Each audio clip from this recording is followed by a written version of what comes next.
এক ম্যাচ বিরতির পর আবারও জোড়া গোল পেলেন লিওনেল মেসি। সিনসিনাটির বিপক্ষে গোল পাননি মেসি। ইন্টার মায়ামির জয় রত থেমেছিল তাতে।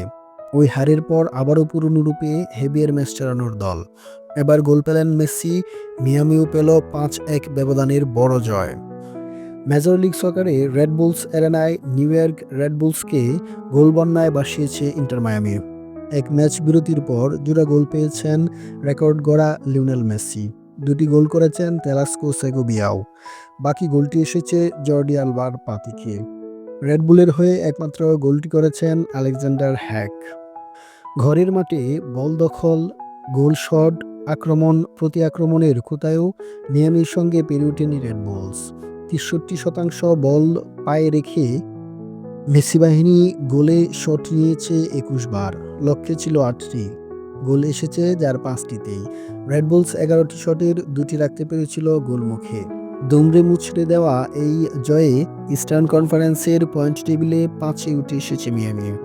২৪ ম্যাচ খেলে শীর্ষে সিনসিনাটি। বাকি ৪ দলও খেলেছে ২৪টি করে ম্যাচ। মিয়ামি সেখানে ২১ ম্যাচ খেলেই জমা করেছে ৪১ পয়েন্ট। বাকি ৩ ম্যাচ জিততে পারলে শীর্ষে ওঠারও সুযোগ আছে মেসিদের। রেড বুলস অ্যারেনায় এদিন অবশ্য শুরুতেই এগিয়ে যায় স্বাগতিকরা। ১৫ মিনিটেই আলেকজান্ডার হ্যাক জাল খুঁজে পায়, যদিও ম্যাচে ফিরতে সময় নেয়নি মিয়ামি। ২৪ মিনিটে মেসির দুর্দান্ত পাস থেকে সমতা ফেরান জর্ডি আলবা।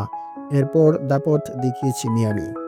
ম্যাচের ২৭ মিনিটের মাথায় মেসির উড়িয়ে মারা ক্রস বক্সে পেয়ে যান আলবা। সেখান থেকে জালের ঠিকানায় পাঠান।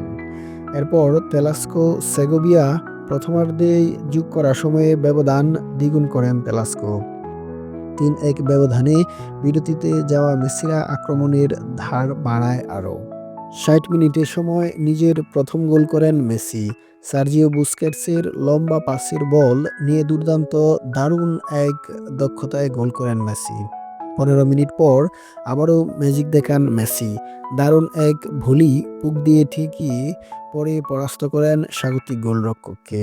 তাতেই ৫-১ ব্যবধানের বড় জয় নিশ্চিত হয় মেসি বাহিনীদের। ফুটবল ভালোবাসুন, উপভোগ করুন সারা সময়।